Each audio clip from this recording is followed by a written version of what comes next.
Good morning students. I think अब हम लोग को स्टार्ट करना चाहिए, टाइम क्योंकि हो चुका है।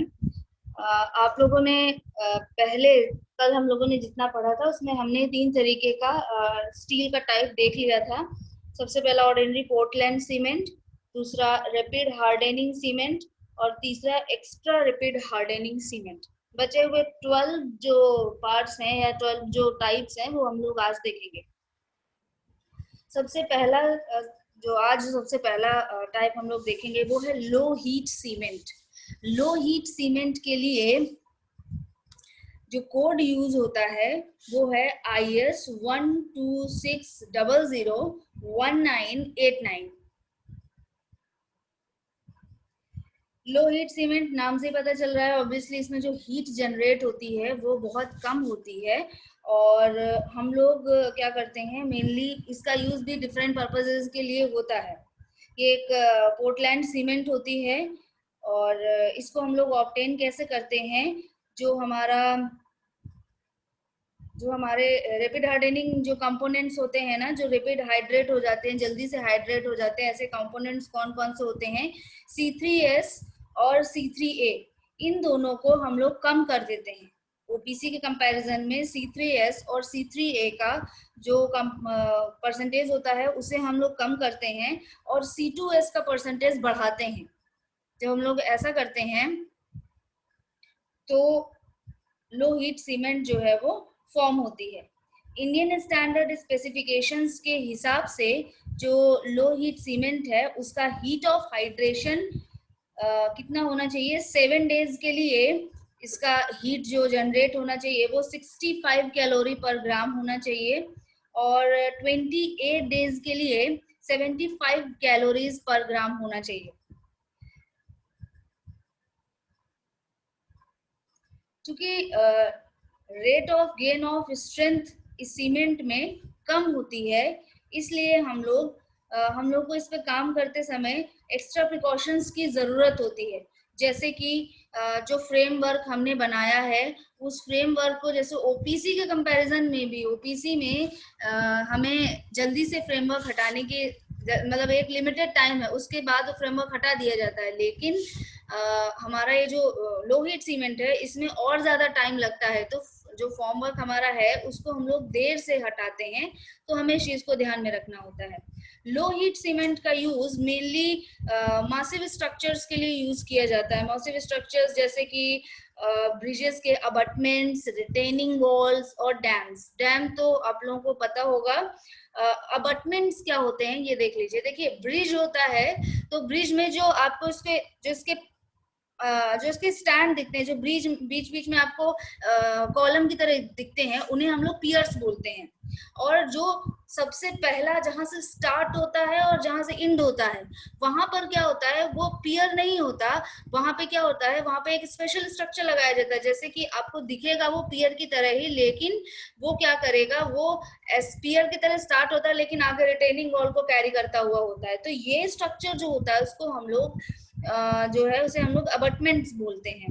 तो अब अबटमेंट्स, रिटेनिंग वॉल्स क्या होती हैं, रिटेनिंग वॉल की डिजाइन भी आप लोग पढ़ेंगे सेकेंड पार्ट में। तो रिटेनिंग वॉल क्या होते हैं कि सपोज हमें 2 लेवल में सॉइल को स्टोर करना है, तो एक लेवल जो सपोज एक आपने बेस लिया, उस बेस से 3 मीटर हाइट पर है एक और एलिवेशन, और एक और एलिवेशन 10 मीटर हाइट पर है। तो हम लोग क्या करेंगे, हमें फिर जो है पूरा हमें लेना होगा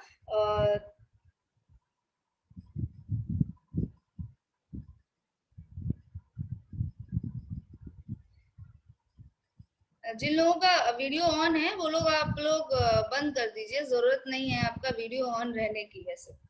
ठीक है, ठीक है, ठीक। तो ये रिटेनिंग वॉल हम लोग बना देते हैं। तो रिटेनिंग वॉल क्या होता है कि एक बहुत मोटा सा स्ट्रक्चर बनता है। कई तरीके का रिटेनिंग वॉल होता है। जहाँ यहाँ पर जो मेनली रिटेनिंग वॉल की बात हो रही है वो ग्रेविटी रिटेनिंग वॉल की बात हो रही है, जिसमें हमें क्या करना होता है, जिसमें बहुत ज्यादा वेट काफी ज्यादा होता है, जो भी स्ट्रक्चर फॉर्म होता है उसका वेट बहुत ज्यादा होता है, तो बहुत ज्यादा सीमेंट चाहिए होती है। अगर हम इस जगह पर ऐसी सीमेंट का यूज कर देंगे, इस जगह पर कंक्रीट जो बनेगा उसका सीमेंट हम लोग ऐसा यूज कर देंगे जिसका जो है वो मतलब जिसमें बहुत ज्यादा इनिशियल जो सेटलिंग टाइम है उसका बहुत कम है और हीट ऑफ हाइड्रेशन बहुत ज्यादा है, तो होगा क्या कि क्रैक्स फॉर्म हो जाएंगे, क्योंकि बहुत ज्यादा कंक्रीट होगा, वो जल्दी जल्दी हीट हीट हटाएगा अपने से और बहुत जनरेट करेगा और उसकी वजह से क्रैकिंग हो जाएगी और पूरा स्ट्रक्चर खराब हो जाएगा। इसलिए यहाँ पर लो हीट सीमेंट यूज की जाती है, क्योंकि आराम आराम से सेटल होती है। और सबसे अच्छी बात है कि इसमें जो जो हीट जो जनरेट हो रही है वो धीरे धीरे जनरेट होती है, धीरे धीरे हटती है, तो इसमें होता क्या है कि क्रैक्स नहीं फॉर्म होते हैं। ठीक है, तो इसलिए ऐसी जगहों पर हम लोग लो हीट सीमेंट का यूज जो है वो किया जाता है। मेनली मासिव स्ट्रक्चर्स में हम लोग इसको यूज करते हैं। इसमें जो स्ट्रेंथ का गेन है वो भी ऑब्वियसली धीरे धीरे ही होता है, पहले कम, उससे ज्यादा धीरे धीरे बढ़ता जाता है। लेकिन मैंने पहले ही बताया है, रेट ऑफ स्ट्रेंथ गेन कुछ भी हो, अल्टीमेट स्ट्रेंथ जो है वो लगभग सभी तरीके की जो सीमेंट होती है उसमें सेम ही होता है, सेम सेम काम इसमें भी होता है। भले ही इनिशियल हीट इसमें कम हो रहा है, लेकिन जब फाइनल स्ट्रेंथ ये गेन कर लेगा तो ये भी पूरा हीट जो है वो मतलब पूरा जितना स्ट्रेंथ इसका होना था वो उतना स्ट्रेंथ इसको मिल जाएगा। नेक्स्ट जो हमारा टाइप ऑफ सीमेंट है वो है हमारा Portland blast furnace slag cement. Portland blast furnace slag cement, इसके लिए जो कोड यूज होता है वो होता है IS 4551989।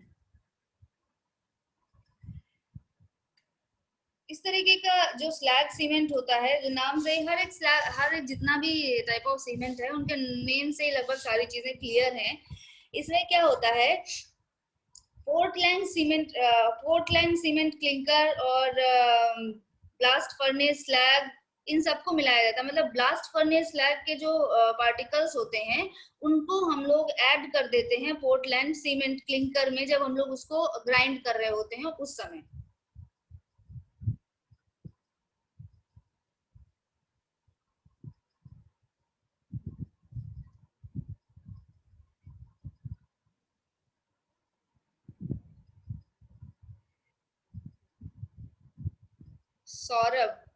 सौरभ तो ऑलरेडी मैंने उसे ऐड कर दिया है, जो भी बच्चा है, ऋतिक प्रसाद, जो भी आप सिफारिश कर रहे हैं बैठकर, सही टाइम पे आया करिए, सभी लोग एक ही बार में ऐड हो जाएंगे। और वैसे ही मैं बैठे बैठे ऐड ही कर रही होती हूँ, मेरा आधा ध्यान आपके पढ़ाने पर और आधा ध्यान आप लोगों को ऐड करने पे लगा रहता है। ठीक, नेक्स्ट जो है पोर्टलैंड ब्लास्ट फर्नेस स्लैग में, कि ये जो है ब्लास्ट फर्नेस स्लैग के पार्टिकल्स को पोर्टलैंड सीमेंट क्लिंकर पे मिला दिया जाता है और जब हम लोग ग्राइंड करते हैं तो ये उसके साथ ग्राइंड हो जाता है। जो परसेंटेज यूज होता है वो ना ही 25% से कम होना चाहिए, मतलब वेट ऑफ सीमेंट के 25% से कम भी नहीं होना चाहिए और 65% से ज्यादा भी नहीं होना चाहिए। वेट ऑफ सीमेंट से जो स्लैग का जो परसेंटेज है वो 25 से कम भी नहीं होना चाहिए और 65% से ज्यादा भी नहीं होना चाहिए। मतलब ये जो स्लैग का परसेंटेज है वो 25 से 65% के बीच में ही होना चाहिए पोर्टलैंड ब्लास्ट फर्नेस स्लैग में। नेक्स्ट है कि जो जो स्लैग है वो मेनली जो स्लैग हम लोग इसमें यूज करेंगे वो भी ऐसा नहीं कि किसी भी तरीके का स्लैग हम लोग यूज करेंगे। मेनली ये ब्लास्ट फर्नेस स्लैग होता है जिसमें लाइम कंटेंट काफी ज्यादा होता है और जो कि बनता कैसे है, जब हम लोग पिग आयरन बनाते हैं ब्लास्ट फर्नेस में उस समय जो मैन्युफैक्चर होता है, जो मोल्टन स्लैग होता है, वो हम लोग स्लैग इसमें यूज करते हैं। हर एक तरीके का स्लैग जो है वो यूज भी नहीं किया जा सकता है। बेटा जरा 1 मिनट वेट कर लीजिए।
जी बेटा,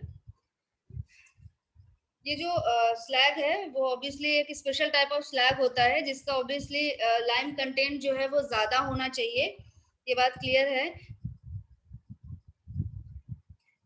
अगर इन जनरल वे में देखा जाए तो जो ब्लास्ट फर्नेस स्लैग सीमेंट होती है वो थोड़ा ऑर्डिनरी पोर्टलैंड सीमेंट यानी ओपीसी के कंपैरिजन में थोड़ा धीरे धीरे जो है स्ट्रेंथ को गेन करती है, इतनी जल्दी स्ट्रेंथ गेन नहीं करती, लेकिन ऑब्वियसली लास्ट स्ट्रेंथ जो होगी वो इसकी भी इसी के बराबर ही होगी।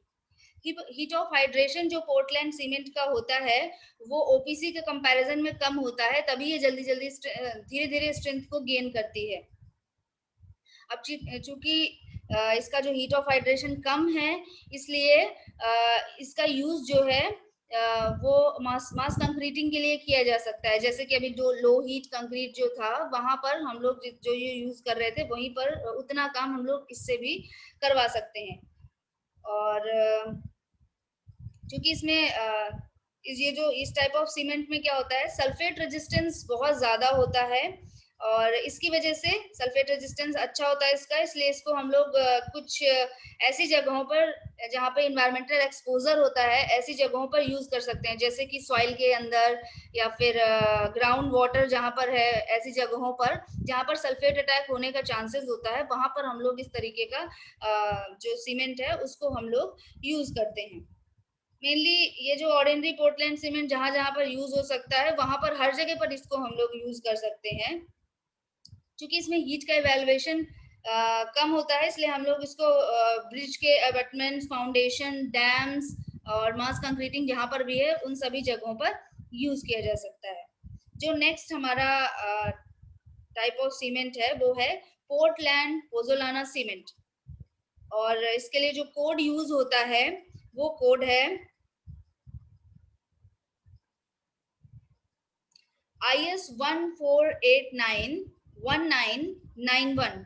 इसका पार्ट 1 एंड 2 दोनों ही यूज होता है। इस तरीके की जो पोर्टलैंड सीमेंट है उसको बनाने के लिए हम लोग क्या करते हैं कि जो पोजोलाना होता है, पोजोलाना सीमेंट है और जो पोर्टलैंड सीमेंट के क्लिंकर हैं इन सबको क्या कर दिया जाता है, मिला दिया जाता है। इसके अलावा उसमें जिप्सम भी ऐड किया जाता है, इससे क्या होता है और वो भी बहुत फाइनर पार्टिकल्स होते हैं इनके। तो जब ये सब ऐड करते हैं तो पोर्टलैंड पोजोलाना सीमेंट जो है वो फॉर्म होती है। जो जो पहले का जो रूल्स था उसके अकॉर्डिंग क्या है कि 25% जो पोजोलाना जो हम लोग यूज करते हैं इसमें तो 25% मिनिमम होना ही चाहिए, लेकिन करेंटली हम लोग ऐसा मतलब 10 से 25% तक होना चाहिए, लेकिन जो अभी जो डेटा यूज हो रहा है उसके अकॉर्डिंग 15 से 35% तक जो है जो क्लिंकर का जो वेट होगा, सीमेंट क्लिंकर का जो वेट होगा उसका 15 से 35% तक हमारा पोजोलाना जो है वो हम लोग ऐड कर सकते हैं सीमेंट को बनाने के लिए।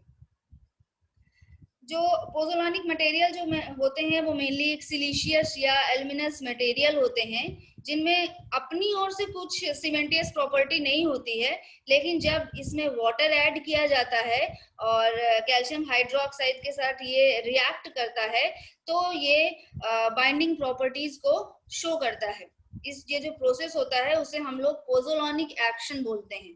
फिर से सुन लीजिए इस बात को कि पोजोलानिक एक्शन अगर पूछा जाता है तो वो है क्या कि पोजोलाना जो होता है वो अपने में सिंपल कोई बाइंडिंग प्रॉपर्टीज को नहीं रखता है, लेकिन जब हम उसको वाटर और CaOH का होल ट्वाइस के साथ ऐड करते हैं तो फिर ये CSH जेल जो है वो फॉर्म करता है और बाइंडिंग प्रॉपर्टीज को शो करता है।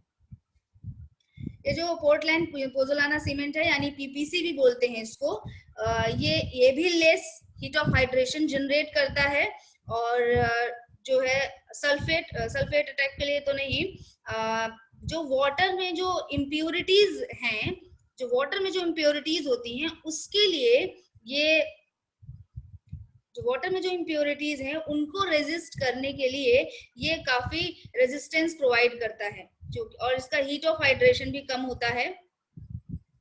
अब चूंकि ये वाटर के लिए, वाटर की इम्प्योरिटीज के अटैक के लिए अच्छा है, इसलिए हम लोग इसको मेनली जो है इसको हम लोग मरीन और हाइड्रोलिक कंस्ट्रक्शंस में यूज करते हैं। हाइड्रोलिक पता ही है आप लोगों को, हाइड्रोलिक क्या बताना है। मरीन मतलब जो सी के किनारे जो स्ट्रक्चर्स बनते हैं उनके लिए, क्योंकि वाटर में जो इम्प्योरिटीज होती हैं उनको उनको भी रेजिस्ट करने के प्रॉपर्टी होना चाहिए, तो इसलिए हम लोग इस तरीके की सीमेंट को वहां पर यूज कर सकते हैं। और इसके अलावा ये केमिकल कुछ केमिकल्स के लिए भी हाईली रेजिस्टेंस देता है। और क्योंकि इसमें लाइम जो है वो अब्सेंस होता है, लाइम नहीं होता है, इसलिए ये केमिकल रेजिस्टेंस भी प्रोवाइड कर सकता है। इसका इसमें जो है हीट जो जनरेट होती है वो कम होती है, लेकिन इनिशियल स्ट्रेंथ जो होती है वो भी इसकी कम होती है, लेकिन फाइनल स्ट्रेंथ यानी अगर बोले तो 28 डेज का जो स्ट्रेंथ है वो ओपीसी के लगभग बराबर होता है। एक मेन डिसएडवांटेज भी है ये जो पोर्टलैंड पोज़ोलाना सीमेंट है, क्योंकि इसमें एल्केनिटी जो है वो कम हो जाती है, एल्केनिटी कम होती है, इसलिए ये क्या कर देता है, जो स्टील का जो रेनफोर्समेंट है अगर इसके अंदर डाला गया है तो उसको ये उसका होने लगता है, जिसकी वजह से ठीक, तो वहां पर इसका थोड़ा सा डिसएडवांटेज है कि उस जगह पर ये एक सही तरीके का सीमेंट नहीं होता है। लेकिन फिर भी एक और चीज है कि ये कंक्रीट, जब इस तरीके की सीमेंट से हम लोग कंक्रीट बनाते हैं तो उस कंक्रीट की परमेबिलिटी भी ज्यादा होती है, और इसलिए क्या होता है मतलब रेनफोर्समेंट के लिए कोरोजन जो है वो ज्यादा होने लगता है। तो इस ध्यान रखिएगा, इसको हम लोग जो है रेनफोर्समेंट के साइन थोड़ा कम यूज करते हैं। एसिड, नेक्स्ट जो है टाइप वो एसिड रेजिस्टिंग सीमेंट है, नाम से ही पता चल रहा है। इसमें इसमें कुछ केमिकल्स या कुछ ऐसी चीजें ऐड की जाती हैं जिससे क्या करता है, एसिड के लिए रेजिस्टेंस प्रोवाइड करता है। अब वो चीजें क्या क्या हैं वो आप लोग देखिए। कुछ एसिड रेजिस्टेंट एग्रीगेट्स हैं जैसे कि क्वार्टर्स है और क्वार्टरजाइट्स वगैरह हैं, ये सभी कुछ, और कुछ और एडिटिव्स जैसे Na2, Si, F6, ये क्या करता है, ये एक और काम करता है, ये जो एलिमेंट है एक और काम करता है, ये हार्डनिंग को बढ़ा देता है, हार्डनिंग काफी कर देता है। इसके अलावा जो तीसरी चीज और ऐड की जा सकती है वो है सोडियम सिलिकेट, सोडियम सिलिकेट या फिर sodium glass, sorry soluble glass. ये जो सोडियम सिलिकेट होता है ये बाइंडिंग मटेरियल की तरह भी काम करता है। इसके अलावा वाटर के रेजिस्टेंस को अगर बढ़ाना है तो इसमें हम लोग लिंसीड ऑयल भी ऐड कर सकते हैं, 0.5% तक लिंसीड ऑयल भी ऐड किया जा सकता है, और सुरिट भी ऐड कर सकते हैं, 2% तक इसमें ऐड किया जाता है। इससे हम लोगों को एक्स्ट्रा जो वाटर के लिए रेजिस्टेंस है वो भी हमें मिल जाता है। नेक्स्ट जो हमारा टाइप है वो है sulphate resisting cement. Sulphate resisting cement के लिए, सल्फेट रेजिस्टिंग सीमेंट के लिए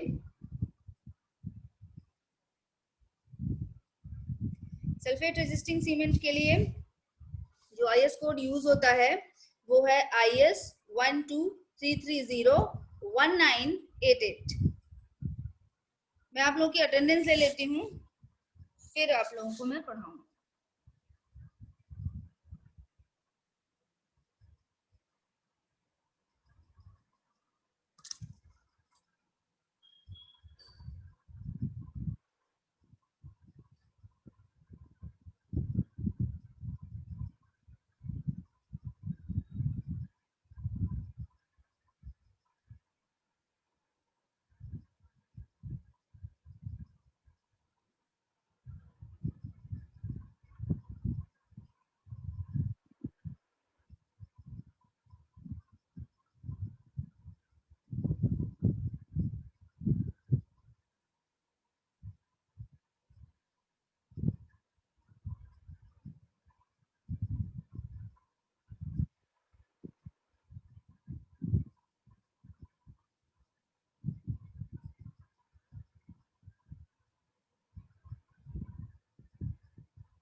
आप लोग अटेंडेंस ले चुकी हूँ मैं, 39 स्टूडेंट्स हैं।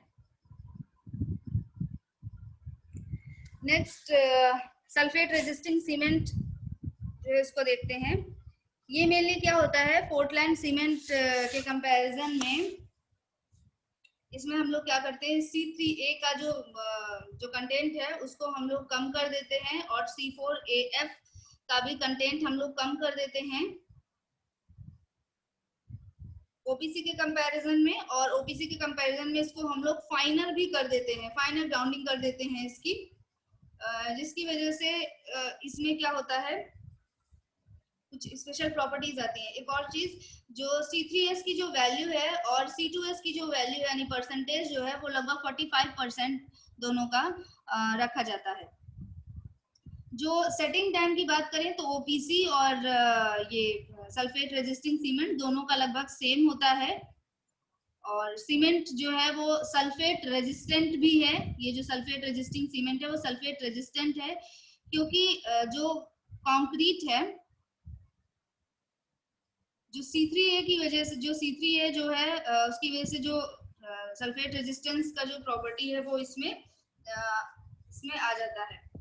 ये मेनली मेरीन स्ट्रक्चर्स में इसको यूज किया जा सकता है, या फिर सीवेज ट्रीटमेंट वर्क्स में इसको यूज किया जा सकता है, फाउंडेशन बनाने में यूज किया जा सकता है और बेसमेंट बनाने में भी यूज किया जा सकता है, जहां पर जो हमारा स्ट्रक्चर है, जो हमारा कंक्रीट है वो जो सॉइल है उसके डायरेक्ट कांटेक्ट में होता है। ऐसी जगहों पर हम लोग सल्फेट रेजिस्टिंग सीमेंट का यूज कर सकते हैं। नेक्स्ट टाइप है व्हाइट सीमेंट। व्हाइट सीमेंट जो है वो यूज होता है कुछ जगहों पर एस्थेटिक अपीयरेंस के लिए, मेनली हम लोग इसको यूज करते हैं। और इसका जो कोड यूज होता है इसमें वो होता है IS 80421989। और अगर किसी व्हाइट सीमेंट में हम लोग कलर पिगमेंट्स मिला देते हैं तो वो कलर्ड सीमेंट हो जाता है। तो व्हाइट सीमेंट और कलर्ड सीमेंट में सिर्फ इतना ही डिफरेंस होता है कि कलर ऐड कर दिया जाता है कलर्ड सीमेंट में, बाकी सभी प्रॉपर्टीज व्हाइट सीमेंट और कलर्ड सीमेंट की सेम होती है। अब व्हाइट सीमेंट अदर सीमेंट के कंपैरिजन में अलग क्यों है, क्योंकि जब इसका मैन्युफैक्चर हो रहा होता है उस समय पर हम लोग क्या करते हैं, मतलब इसका प्रोसेस तो सब सेम है, इंग्रेडिएंट्स थोड़े से कम ज्यादा कर देते हैं। जैसे कि इसमें हम लोग आयरन ऑक्साइड का जो अमाउंट है उसको हम लोग बिल्कुल 1% से भी कम कर देते हैं, क्योंकि आयरन ऑक्साइड जो है वो ग्रेइश कलर प्रोवाइड करता है सीमेंट को। तो अगर उसकी वैल्यू कम कर देंगे तो ये जो है उसका कलर जो है वो भी नहीं आता है, इसकी जो वैल्यू होती है वो 1% से भी कम कर देते हैं। इसके अलावा Na3Al F6 यानी सोडियम एल्यूमिनोफेराइट, जिसे हम लोग क्रायोलाइट भी बोलते हैं, उसको हम लोग ऐड करते हैं क्योंकि आयरन ऑक्साइड को हमने कम किया है, इसलिए उसके प्लेस में हम लोग Na3Al F6 को ऐड करते हैं। इसकी प्रॉपर्टीज जो होती है वो नियर अबाउट हमारी ओपीसी जो है उसके बराबर ही होती हैं। अब ये कितना व्हाइट है इसको मेजर करने के लिए दो दो स्केल हैं जो यूज किए जाते हैं। जो फर्स्ट स्केल है वो है ISI स्केल और जो दूसरा स्केल होता है वो होता है हंटर्स स्केल। ISI स्केल में जो व्हाइटनेस होनी चाहिए वो 70% से कम नहीं होनी चाहिए। मतलब अगर आप लोग किसी व्हाइट सीमेंट का व्हाइटनेस मेजर करते हो ISI स्केल से तो वो 70% से कम नहीं आना चाहिए। अगर 70% से कम आता है तो उसे व्हाइट सीमेंट की कैटेगरी में नहीं रखा जाएगा। इसी तरह हंटर्स स्केल में ये जो वैल्यू है वो 90% से कम नहीं आनी चाहिए। 90% से ज्यादा आती है व्हाइटनेस तभी हम लोग उसको व्हाइट सीमेंट की कैटेगरी में रखेंगे। इसके अलावा जो व्हाइट सीमेंट होती है, जब हम इसको मैन्युफैक्चर कर रहे होते हैं उस समय हम लोग इसको बहुत ही लो फ्लेम में रखते हैं। और जो ऑयल फ्यूल जो यूज किया जाता है, इसमें कोल की जगह पर इसमें हम लोग ऑयल फ्यूल यूज करते हैं ताकि जो कोल ऐश होती है वो भी इस पे मिक्स ना होने पाए। ऑब्वियसली ये थोड़ा सा कॉस्टली होता है और मेनली एस्थेटिक वर्क्स के लिए यूज किया जाता है। नेक्स्ट जो हमारा सीमेंट है वो है high alumina cement. High alumina cement और इसके लिए जो कोड यूज होता है वो है IS 64521989 ये कोड यूज किया जाता है। ये जो है वो इसका कॉम्पोजिशन जो होता है वो ओपीसी के कंपैरिजन में बहुत डिफरेंट होता है। एल्यूमिना कंटेंट जो है वो इसमें ज्यादा रखे जाते हैं। इसमें C3A का जो कंटेंट है वो भी बहुत कम कर दिया जाता है, और जिसकी वजह से इसमें जो सल्फेट अटैक का जो सल्फेट अटैक के लिए और केमिकल अटैक के लिए जो रेजिस्टेंस होता है सीमेंट में वो बहुत ज्यादा होता है, इसमें काफी रेजिस्टेंस प्रोवाइड करता है।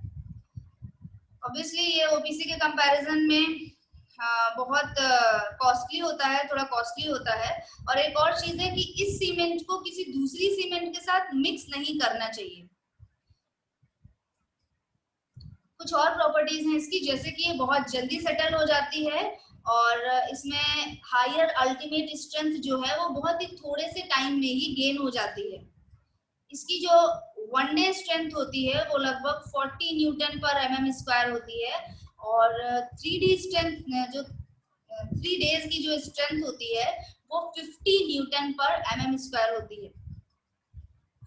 ये मेनली इसमें इसका कलर जो है वो डार्क होता है ओपीसी के कंपैरिजन में। हाई अर्ली स्ट्रेंथ इसमें गेन होती है और हाई हीट ऑफ हाइड्रेशन भी जनरेट होता है। जो रॉ मटेरियल यूज किए जाते हैं इसके मैन्युफैक्चर के लिए वो है लाइमस्टोन या फिर चॉक एंड बॉक्साइट। बॉक्साइट जो होता है वो स्पेशल क्ले टाइप है जिसमें एल्यूमिना कंटेंट जो है वो ज्यादा होता है, तो बॉक्साइट यूज किया जाता है इसमें। एक एल्यूमिना और होता है बॉक्साइट, और टोटल एल्यूमिना कंटेंट जो है वो 32% से कम नहीं होना चाहिए। इसके अलावा वेट ऑफ एल्यूमिना और वेट ऑफ लाइम इनका रेशियो अगर आप निकालेंगे तो 0.85 से 1.3 के बीच में होना चाहिए। इसका ये जो टाइप ऑफ सीमेंट जो है वो फ्रीजिंग एंड थ्रोइंग के लिए भी रेजिस्टेंस प्रोवाइड करता है। इसका इनिशियल सेटलिंग टाइम जो है वो 3.5 आवर्स होता है और फाइनल सेटलिंग टाइम जो है वो 5 आवर्स होता है।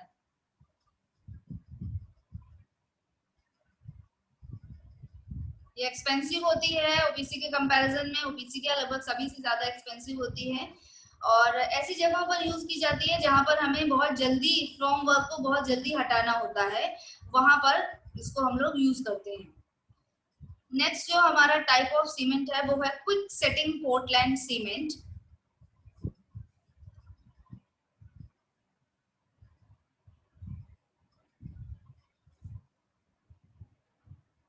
Quick setting Portland cement.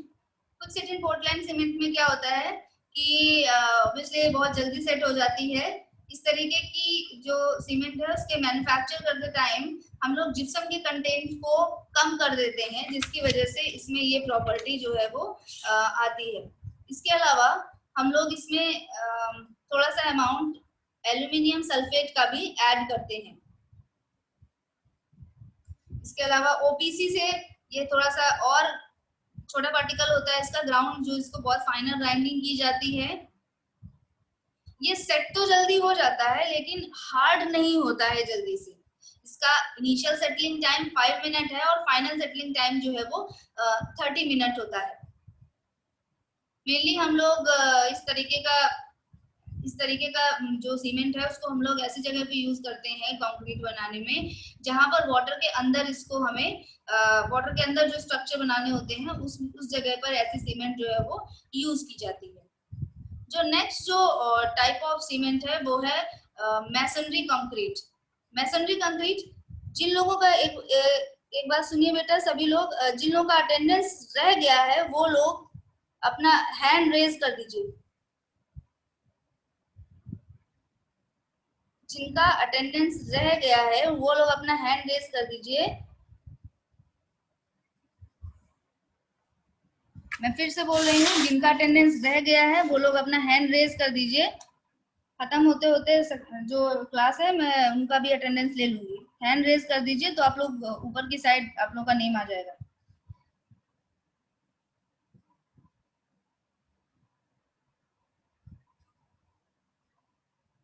बस दो ही बच्चे हैं, विकास मौर्य और आकाश सिंह, इसके अलावा कोई बच्चा नहीं बचा। मैं लास्ट टाइम बोल रही हूँ, जिन लोगों का अटेंडेंस रह गया हो वो लोग अपना हैंड रेज करके छोड़ दीजिए, अटेंडेंस उनका मैं ले लूंगी। तो बाद में मुझसे कोई नहीं बोलेगा कि आप लोग मैं प्रेजेंट था और मेरा अटेंडेंस नहीं हुआ। ठीक है, नेक्स्ट जो हमारा जो टाइप है वो है मैसनरी। मैसनरी सीमेंट है। मैसनरी सीमेंट के लिए जो कोड यूज होता है वो है IS 3466 यूज होता है। मैसनरी सीमेंट जो है पोर्टलैंड सीमेंट और हाइड्रोलिक सीमेंट, जो ब्लेंडेड हाइड्रोलिक सीमेंट होती है, इसका मिक्सचर होता है। ये एक स्पेशल टाइप ऑफ सीमेंट की कैटेगरी में रखा जाता है।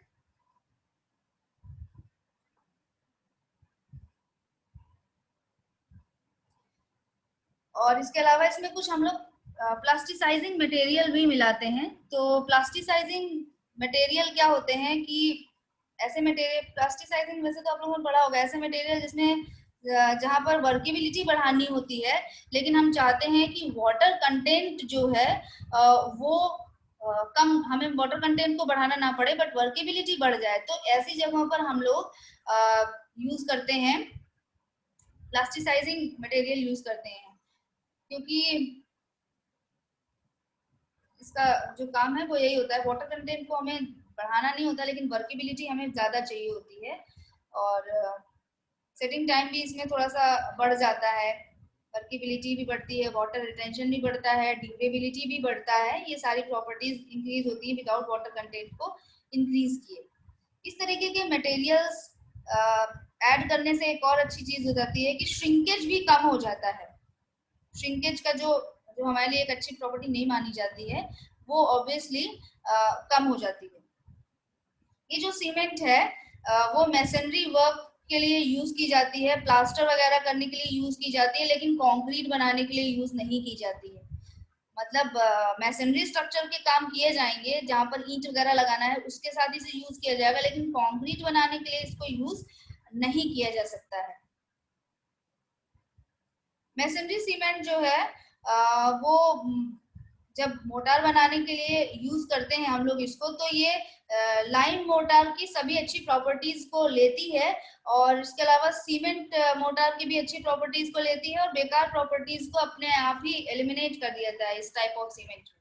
नेक्स्ट जो टाइप ऑफ सीमेंट है वो है हमारा सुपर सल्फेटेड सीमेंट। इसके लिए जो सुपर सल्फेटेड सीमेंट के लिए जो कंक्रीट का जो कोड यूज होता है वो है IS 69091990। ये मेनली क्या होता है, ब्लास्ट फर्नेस स्लैग, जिसमें ब्लास्ट फर्नेस स्लैग जो है वो 80 से 85%, कैल्शियम सल्फेट 10 से 15% और पोर्टलैंड सीमेंट 1 से 2% ऐड किया जाता है। और इसको पोर्टलैंड सीमेंट के कंपैरिजन में से और फाइनर जो है वो ग्राइंड कर दिया जाता है। इन सभी को आपस में मिलाते हैं तो ये सुपर सल्फेटेड सीमेंट जो है वो बनता है। इसके अलावा C3A जो हमारा एक बॉगी कंपाउंड होता है, उसको हम लोग जो है 3.5% से भी कम ही रखते हैं। इसकी वजह से क्या हो जाता है कि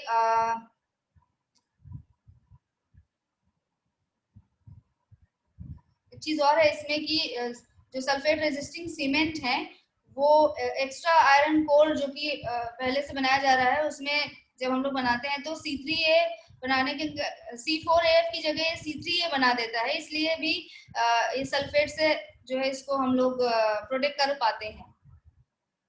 40% से कम टेम्परेचर जहां पर यूज करना है वहीं पर हम लोग इसको यूज करते हैं। इसके अलावा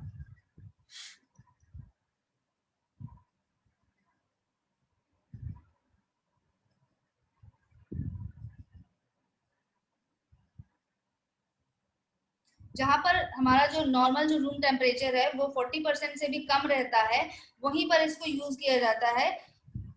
इससे ज्यादा पे इसको हम लोग यूज नहीं करते हैं। इसका हीट ऑफ हाइड्रेशन OPC के कंपैरिजन में कम होता है। इसके अलावा डैम के कंस्ट्रक्शन और मासिव कंक्रीट जहां पर जरूरत होती है वहां पर हम लोग इसको यूज कर लेते हैं। जो ये जो सुपर सल्फेटेड सीमेंट है, इससे जो कंक्रीट फॉर्म होती है उसको अगर हम लोग वाटर में अपने वाटर में हम लोग क्योरिंग करते हैं तो ये एक्सपेंड होने लगता है, और अगर हम लोग इसको एयर में रख देंगे तो ये क्या होता है, श्रिंक हो जाता है। केमिकल अटैक के लिए इसमें हाई रेजिस्टेंस होता है। अब ये लगभग खत्म होने वाला है। अब एक चीज, एयर इंट्रेनमेंट सीमेंट नेक्स्ट आपको पढ़ना है। जिन लोगों का अटेंडेंस छूट गया हो, मैं फिर से बोल रही हूँ, वो लोग हैंड रेज कर दीजिए, तो आप लोग ऊपर की साइड आ जाएंगे, तो मैं फिर से आप लोगों का अटेंडेंस ले लूँ।